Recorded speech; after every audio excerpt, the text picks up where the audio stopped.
We will continue with the Christmas story. Today's story is called Gifts for the Poor. Sister Melbourne was mean and grouchy. There was no other way to describe her. Just the other day, I heard her telling the bishop that children took too much time in testimony meeting. She even said that most of us didn't understand what we were saying. We just wanted attention. I walked out of the chapel feeling very angry. My anger didn't last, however. It was December and Christmas was in the air. Excitement filled me right up to the top of my head. I had to smile and laugh, or I think I would have burst. We began singing Jingle Bells as we rode home from church just to let some of the excitement out. After dinner, Mom and Dad called us into the family room. We all knew what we were going to discuss. Every year, for as long as I could remember, we had chosen a family in our ward who needed some extra help at Christmas time. And we had secretly taken gifts and food to their house.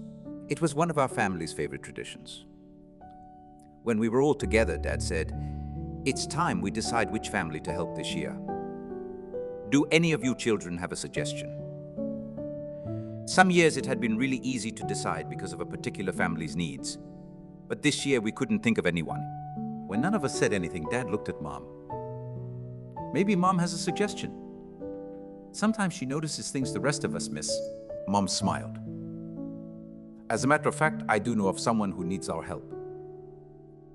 Before, we have always chosen a family with children. But this year, I think we should help Sister Melbourne.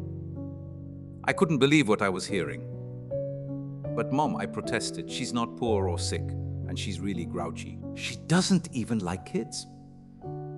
I think we should choose someone else. I agree with April, said my older sister Beth. She really is grouchy. It wouldn't be any fun doing something for her. She might even kick our gifts off her porch. Besides, she seems to have plenty of money. She dresses in nice clothes. I looked at Beth gratefully. It was comforting to have someone older agree with me. Peter spoke up. She's always telling me to shush, even when I'm quiet. Lynn and Josh didn't say anything. They were too small to know who Sister Melbourne was. I know that Sister Melbourne has enough money to take care of herself, Mom said. And I know that she isn't very pleasant to be around. But that's exactly why I think she needs our help. I wasn't convinced, but I listened as Mom continued. Sister Melbourne has had an unhappy life. She was divorced before she moved here. She has 3 children who are married. They have children of their own, but never come to see her or get to know her grandchildren. Perhaps she has done something to make them want to stay away. I don't know about that, but I do know that she is very lonely and unhappy. I think she needs someone to let her know that she is loved. You see, Apple, you weren't quite right when you said that she wasn't poor. You mean she's poor in love? I asked. Yes, and sometimes it's much more painful to be poor in love than it is to be poor in money. We were all quiet for a few minutes. Then Dad said, "Let's take a vote. How many of you would like Sister Melbourne to be our special family this year?" Slowly, Beth's hand went up. Lynn and Josh raised theirs. Then Peter raised his. Looking around at everyone, I reluctantly raised mine. Mom said that instead of buying all our gifts for Sister Melbourne from the store, we should make most of them. All the next week, we cut out snowflakes, strung popcorn and cranberries, pasted together red and green chains from paper strips, and made cookies and candy. We bought apples and oranges to go with all the things we had made. It was Dad's job to get a box, just the right size for our gifts, and to decorate it. We carefully arranged everything inside the box and put on the lid. Dad added a huge red and green plaid bow on the top. We gathered around the dining room table to have a prayer and make 4 final plans before we delivered the box.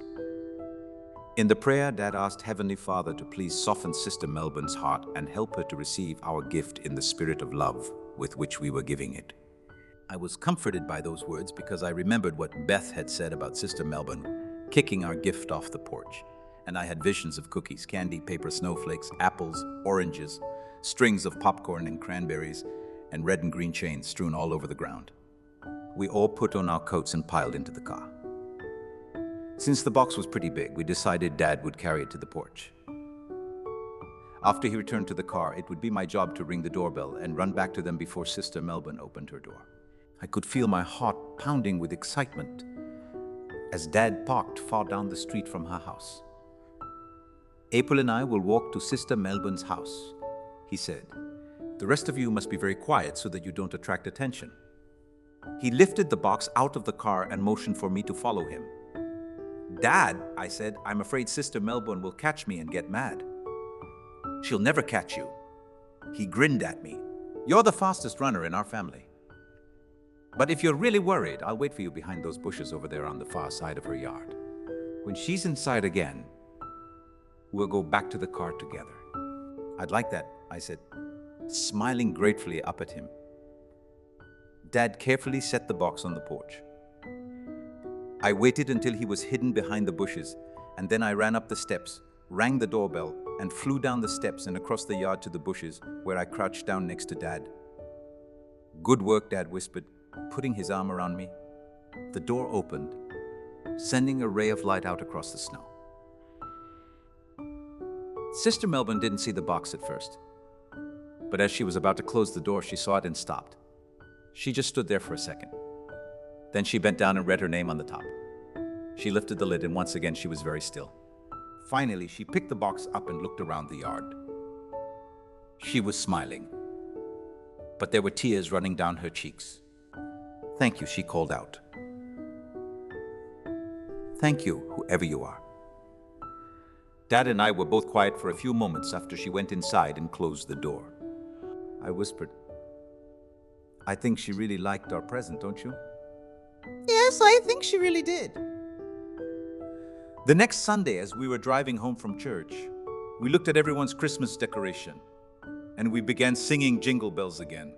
When we passed Sister Melbourne's house, I saw our snowflakes in her big front window, and the popcorn, and cranberry strings, and red and green chains on a Christmas tree that hadn't been there the week before. "I think Sister Melbourne's getting richer," I said. "Mom stopped singing long enough to give me a hug." "So are we. God will bless you."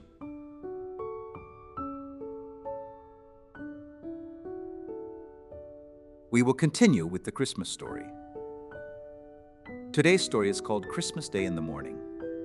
He woke up suddenly and completely. It was 4 o'clock, the hour at which his father had always called him to get up and help with the milking. Strange how the habits of his youth clung to him still, 50 years ago. And his father had been dead for 30 years. And yet he waked at 4 o'clock in the morning. He had trained himself to turn over and go to sleep. But this morning it was Christmas, he did not try to sleep. Why did he feel so awake tonight? He slipped back in time, as he did so easily nowadays. He was 15 years old and still on his father's farm. He loved his father. He had not known it until one day, a few days before Christmas, when he had overheard what his father was saying to his mother. "Mary, I hate to call Rob in the mornings. He's growing so fast and he needs his sleep. If you could just see how he sleeps when I go in to wake him up. I wish I could manage alone." "Well, you can't, Adam." His mother's voice was brisk. "Besides, he isn't a child anymore. It's time he took his turn." "Yes," his father said slowly, "but I sure do hate to wake him." When he heard these words, something in him woke. His father loved him.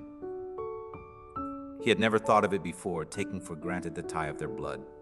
Neither his father nor his mother talked about loving their children. They had no time for such things. There was always so much to do on the farm. Now that he knew his father loved him, there would be no loitering in the mornings and having to be called again. He got up after that, stumbling blind with sleep, and pulled on his clothes, his eyes tied shut, but he got up. And then on the night before Christmas that year, when he was 15, he lay for a few minutes thinking about the next day. They were poor, and most of the excitement was in the turkey they had raised themselves, and the mince pies his mother made. His sister sewed presents, and his mother and father always bought something he needed. Not only a warm jacket, maybe, but something more, such as a book. And he saved and bought them each something too. He wished that Christmas he was 15. He had a better present for his father. As usual, he had gone to the 10-cent store and bought a tie. It had seemed nice enough until he lay thinking the night before Christmas. He looked out of his attic window. The stars were bright. "Dad," he had once asked when he was a little boy, "what is a stable?" "It's just a barn." His father had replied like Oz. Then Jesus had been born in a barn, and to a barn the shepherds had come. The thought struck him like a silver dagger. Why should he not give his father a special gift too out there in the barn? He could get up early, earlier than 4 o'clock, and he could creep into the barn and get all the milking done. He'd do it alone, milk and clean up, and then when his father went in to start the milking, he'd see it all done, and he would know who had done it. He laughed to himself as he gazed at the stars. It was what he would do, and he mustn't sleep too soundly. He must have awakened 20 times, scratching a match each time to look at his old watch. Midnight, and 1:30, and then 2 o'clock. At 2:45, he got up and put on his clothes. He crept downstairs, careful of the creaky boards, and let himself out. The cows looked at him, sleepy and surprised. It was early for them, too. He had never milked all alone before, but it seemed almost easy. He kept thinking about his father's surprise. His father would come in and get him, saying that he would get things started while Rob was getting dressed. He'd go to the barn, open the door, and then he'd go to get the 2 big empty milk cans. But they wouldn't be waiting or empty. They'd be standing in the milk house filled. He could hear his father exclaiming. He smiled and milked steadily, 2 strong streams rushing into the pail, frothing and fragrant. The task went more easily than he had ever known it to go before. Milking for once was not a chore. It was something else, a gift to his father who loved him. He finished. The 2 milk cans were full, and he covered them and closed the milk house door carefully, making sure of the latch. Back in his room, he had only a minute to pull off his clothes in the darkness and jump into bed, for he heard his father up. He put the covers over his head to silence his quick breathing. The door opened. "Rob," his father called.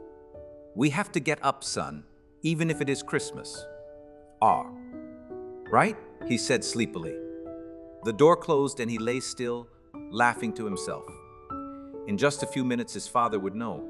His dancing heart was ready to jump from his body. The minutes were endless. 10, 15. He did not know how many. Then he heard his father's footsteps again. The door opened and he lay still. "Rob?" "Yes, Dad." His father was laughing a queer, sobbing sort of laugh. "Thought you'd fool me, did you?" His father was standing beside his bed, feeling for him, pulling away the cover. "It's for Christmas, Dad." He found his father and clutched him in a great hug. He felt his father's arms go around him. It was dark and they could not see each other's faces. "Son, I thank you. Nobody ever did a nicer thing." "Oh, Dad, I want you to know. I do want to be good." The words broke from him of their own will. He did not know what to do. His heart was bursting with love. He got up and pulled on his clothes again, and they went down to the Christmas tree. Oh, what a Christmas! And how his heart had nearly burst again with shyness and pride as his father told his mother and made the younger children listen about how he, Rob, had got up all by himself. "The best Christmas gift I ever had. And I'll remember it, son, every year on Christmas morning, so long as I live." They had both remembered it. And now that his father was dead, he remembered it alone. That blessed Christmas dawn when, alone with the cows in the barn, he had made his first gift of true love. This Christmas, he wanted to write a card to his wife and tell how much he loved her. It had been a long time since he had really told her. Although he loved her in a very special way, much more than he ever had when they were young. He had been fortunate that she loved him. That was the true joy of life, the ability to love. Love was still alive in him. It still was. It occurred to him suddenly that it was alive because long ago it had been born in him when he knew his father loved him. That was it. Love alone could awaken love, and he could give the gift again and again. This morning, this blessed Christmas morning, he would give it to his beloved wife. He could write it down in a letter for her to read and keep forever. He went to his desk and began his